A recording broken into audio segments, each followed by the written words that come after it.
The friary of San Giovanni Rotondo was a place of prayer, silence, and suffering, but beneath its ordinary rhythm there existed another dimension, unseen and rarely spoken of. Padre Pio lived constantly at the threshold between the visible and the invisible. His body bore wounds that no physician could explain, but it was his soul that carried the deeper scars. Marks left not by iron or fire, but by encounters with realities most men never glimpse. He did not seek these encounters. He often begged God to take these gifts away. Yet again and again, he was made to see what lies beyond death. And what he saw changed the way he spoke about the spiritual life forever. Before continuing, take a moment to subscribe to this channel and share in the comments where you are watching from, your city and your country. These reflections are offered quietly and seriously for those who wish to look beyond the surface of things and consider the eternal weight of the soul. Padre Pio possessed a rare and terrible clarity about the reality of demons. For him, they were not symbols of evil or metaphors for psychological struggle. They were personal beings, fallen intelligences, active and hostile, yet always subject to the sovereignty of God. He spoke of them sparingly, never to satisfy curiosity, never to frighten unnecessarily, but always to warn. Those who lived near him testified that he often struggled violently during the night, sometimes crying out, sometimes found bruised or exhausted, as if he had been engaged in battles no one else could see. These were not theatrical displays. They were the hidden cost of his vocation. There were moments when God allowed him to perceive not only the presence of demons among the living, but their activity after death. On such occasions, Padre Pio spoke with great reluctance, and only when he believed silence would do greater harm than speech. He explained that the soul, once separated from the body, no longer hides behind appearances. It enters a realm where truth is immediate and unavoidable. For the soul in grace, this truth is light. For the soul estranged from God, it is exposure. According to accounts preserved by those close to him, Padre Pio once described what happens when demons approach a soul that has died in a state of grave sin. He emphasized that demons do not judge. They do not decide the soul's fate. Judgment belongs to God alone. But when a soul has freely aligned itself with evil, demons recognize what resembles them. They approach not as conquerors, but as claimants, drawn by the soul's own disposition. This distinction was crucial for Padre Pio. Hell, he insisted, is not a place souls are dragged into against their will, but a state entered by those who have learned to reject the presence of God. He said that after death, the soul experiences an immediate and overwhelming clarity. Every act of pride, every refusal of grace, every postponed confession stands exposed without distortion. In this state, demons no longer need to tempt. Their work is complete. They do not persuade, they reveal. They reflect back to the soul the consequences of its own choices. What the soul sees in them is not something foreign, but the image of what it has become. Padre Pio spoke of a terrible orderliness in this process. There was no chaos, no confusion, no violent struggle as imagined in popular tales. Everything unfolded with dreadful precision. The soul knew where it belonged. It understood why. The presence of demons was not the cause of its despair, but its confirmation. They did not create separation from God, they embodied it. This understanding stripped away many sentimental notions about the afterlife and replaced them with something far more sobering. Those who heard Padre Pio recount these things noted how deeply they affected him. He did not speak with anger toward sinners. He spoke with sorrow. The knowledge of what demons do to souls after death did not make him obsessed with evil. It made him tireless in the confessional. He understood that the battle is decided long before death, in the daily choices of the living. Demons gain power not through dramatic acts, but through quiet habits of sin that slowly reshape the soul's desires. He warned especially against the sin of indifference. Open rebellion against God, he said, is less common than gradual neglect. Souls rarely fall all at once. They drift. Prayer becomes mechanical. Confession is delayed. Mortal sign is minimized. Over time, the soul grows accustomed to life without God. When death arrives, the separation feels familiar. Demons do not need to force such a soul into darkness. It has already learned to live there. Padre Pio's insight into this reality was not theoretical. He often reacted physically when certain penitents approached him. He would become agitated, sometimes refusing absolution, sometimes ordering the penitent to return only after true repentance. Many found him harsh. Few understood that he was acting out of mercy, informed by vision. He had seen what happens when repentance is superficial. He had seen how demons exploit half-hearted conversion. He insisted that demons fear true humility more than any other virtue. A soul that genuinely acknowledges its sin and throws itself upon God's mercy becomes inaccessible to them. They cannot endure the presence of grace. But a soul that clings to pride, that excuses itself, that delays surrender, becomes transparent to their influence. This transparency, Padre Pio believed, extends beyond death. For this reason, he constantly urged frequent confession, sincere examination of conscience, and perseverance in prayer. These were not pious suggestions, they were defenses. He understood spiritual life as a preparation for death, not in a morbid sense, but in a realistic one. To live well is to die well. To die well is to pass beyond the reach of demons forever. This first movement of the story establishes a difficult truth. Demons do not become powerful at the moment of death. They reveal the power they were given over time. What Padre Pio saw after death was the culmination of a long interior process. The soul's relationship with God had already been decided in life. Death merely made it visible. What follows deepens this understanding further, revealing how divine justice and mercy intersect even in the presence of evil, and why Padre Pio never spoke of demons without speaking, always of God's sovereignty over them. What Padre Pio perceived regarding the activity of demons after death cannot be understood. Apart from the Church's teaching on judgment and the moral order established by God, he was adamant that demons do not govern the destiny of souls. They do not pronounce judgment, nor do they possess authority independent of divine permission. Their activity unfolds entirely within the boundaries of God's justice, boundaries that respect human freedom with terrifying seriousness. This conviction preserved Padre Pio from superstition and anchored his testimony firmly within Catholic doctrine. At the moment of death, the soul enters what the Church calls the particular judgment. Padre Pio described this instant as one of unbearable clarity. The soul no longer reasons discursively. It sees, it understands. It perceives the truth of its life in the light of God. There is no delay, no reinterpretation, no appeal to ignorance. Every movement of the will, every habitual choice, every resistance to grace stands revealed as it truly was. In this unveiling, demons have no need to accuse. The soul accuses itself by the very recognition of what it has chosen. Padre Pio insisted that demons do not torture the soul in the way earthly imagination suggests. The deepest suffering comes from knowledge. The soul sees what it was created for and what it has forfeited. It understands that communion with God was always offered, always near, always possible. The pain is not merely fear of punishment, but the anguish of irrevocable loss. Demons in this state serve as mirrors. Their presence reflects the deformity of a soul that has allowed itself to be shaped by sin. He spoke of a dreadful correspondence between the soul and the spirits that approach it. Those who cultivated humility, repentance, and love for God experienced no attraction to demons at death. The demons recoiled from such souls, unable to endure the light that clung to them. But souls that lived in pride, resentment, and habitual rejection of grace experienced a grim familiarity. The demons appeared not as intruders, but as beings whose nature resonated with their own.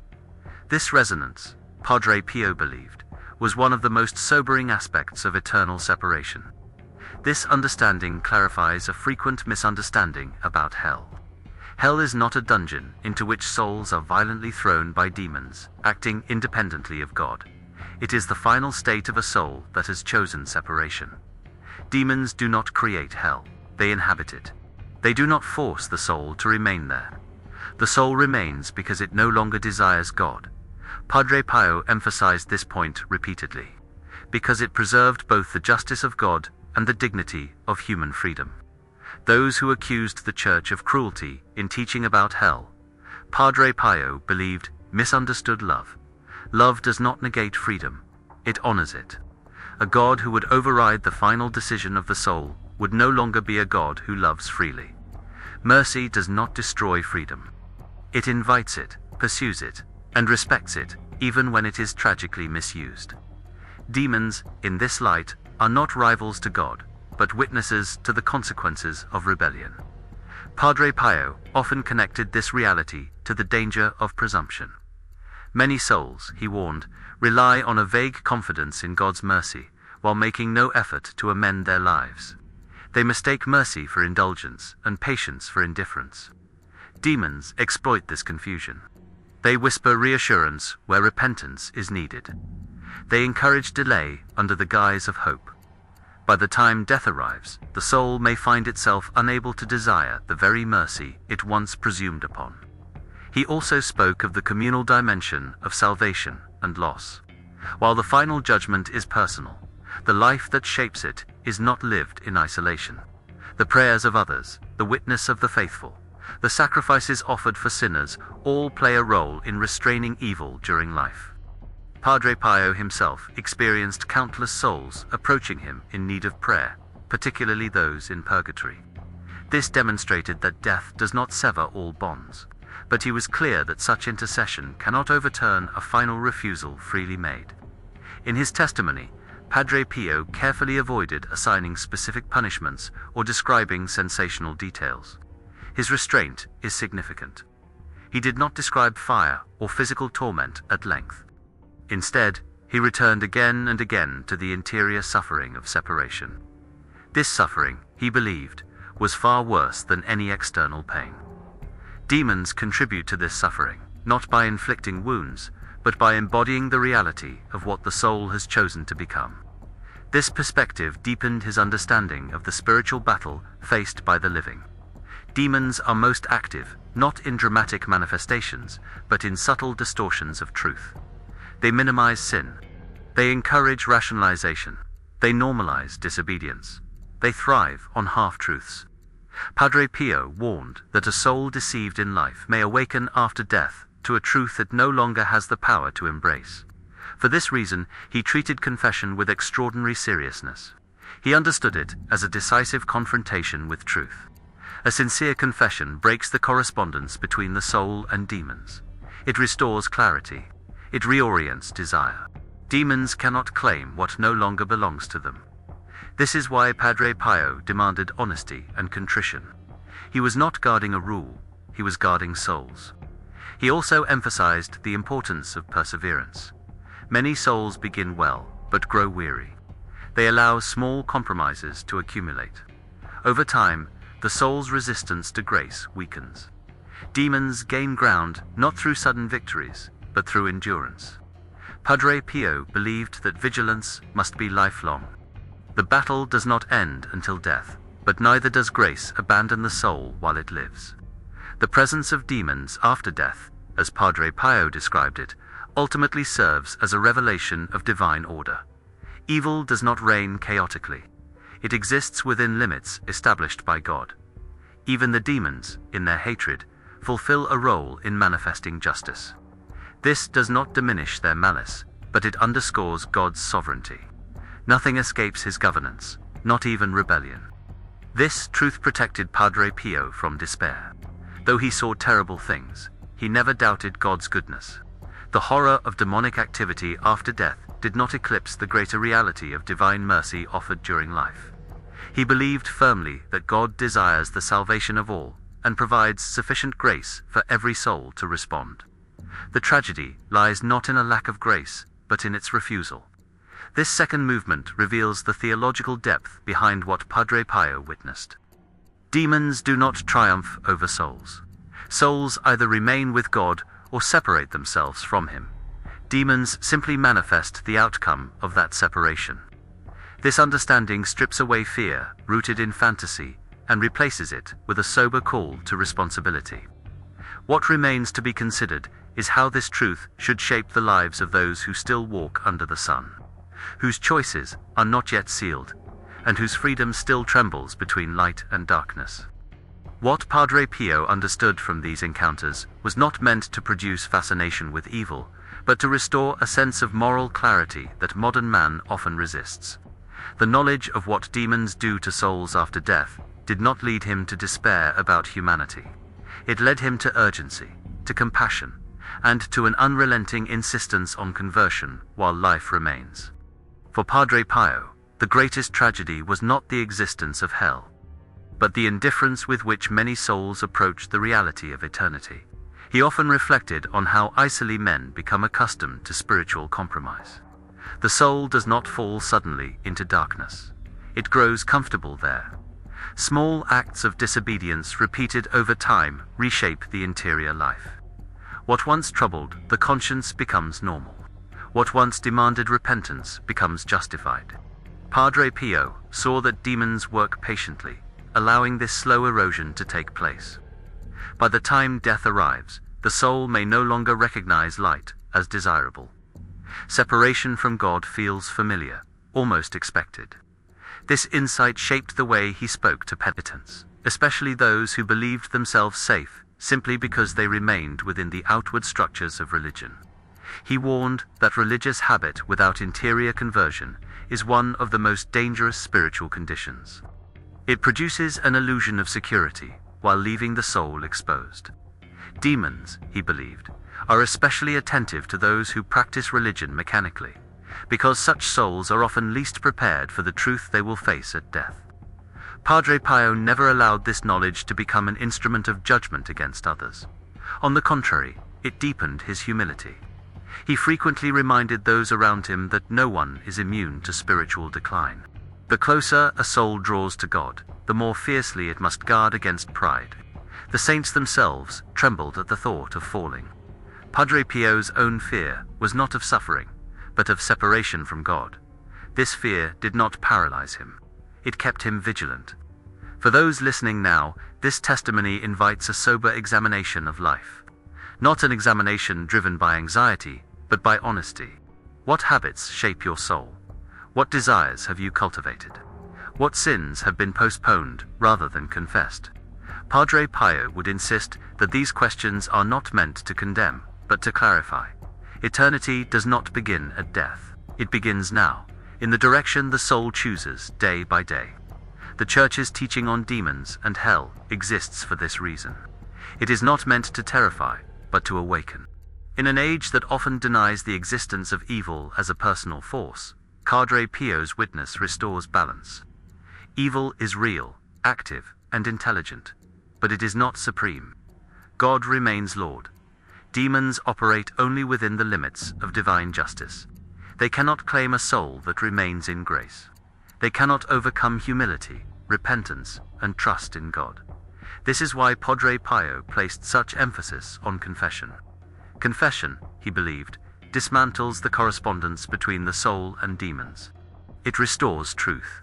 It breaks the patterns that give evil its foothold. A sincere confession is not a ritual. It is a decisive act of freedom. It reorients the soul toward God and renders demonic influence powerless. Padre Pio knew this not as theory, but as lived reality. He also urged perseverance in prayer, especially prayer offered in dryness and struggle. Demons, he observed, are most effective when prayer becomes neglected or purely habitual. A soul that prays only when it feels consolation becomes vulnerable when suffering arrives. But a soul that perseveres in prayer, even without sensible comfort, grows resistant to deception. Such a soul learns to desire God for his own sake, not for emotional reward. Padre Pio's experiences with souls after death also reinforced the importance of praying for others. He believed firmly in the communion of saints, in the mysterious solidarity that binds the living and the dead. While prayer cannot overturn a final refusal of God, it can sustain souls during life and assist those undergoing purification. This conviction fueled his tireless intercession. He understood that many battles are fought unseen, and many victories are won through silent sacrifice. The reality of demons after death, as Padre Pio described it, ultimately magnifies the dignity of human freedom. God does not treat the soul as an object to be manipulated. He honors its choices, even when they lead to tragedy. This is not indifference, it is respect. Love that coerces is not love. Mercy that abolishes freedom is not mercy. Padre Pio's testimony reveals a God who loves seriously and invites seriously. For modern listeners, especially those who have lived long lives and carry many memories, this message carries a particular gravity. The years accumulate quickly. Habits solidify. Opportunities pass. Padre Pio's witness is a call not to regret, but to return. No matter how long a soul has wandered, the door of mercy remains open until the final moment. Demons have no authority over a soul that turns back to God, even late in life. This truth should not be postponed. Padre Pio warned repeatedly against waiting for a more convenient time. Conversion delayed is conversion endangered. The present moment is always the moment of grace. To respond now is to weaken the hold of darkness. To delay is to strengthen it. These are not threats. They are descriptions of spiritual reality. As this account settles in your heart, allow it to lead you toward quiet resolve rather than fear. Examine your conscience honestly. Seek reconciliation where it has been neglected. Renew prayer where it has grown cold. Ask for the grace of perseverance, humility, and truth. These are not extraordinary demands. They are the ordinary means by which God preserves the soul. Padre Pio did not speak of demons to glorify them, but to remind souls of what they were created for. Heaven is real. Communion with God is real. The loss of that communion is the deepest tragedy imaginable, but it is not inevitable. Grace remains available. Mercy remains offered. The choice remains yours. Let this testimony be received in silence rather than argument. Let it become a moment of recollection. Offer a prayer for yourself, for those you love, and for those who may be drifting far from God. Pray for the grace to remain vigilant, not out of fear, but out of love. Pray to desire God above all things. May the witness of Padre Pio awaken consciences without crushing them, strengthen faith without sentimentalism, and restore reverence in a world that often forgets eternity. May God grant us the grace to live in such a way that when death arrives, the soul recognizes light as home and finds no attraction in darkness.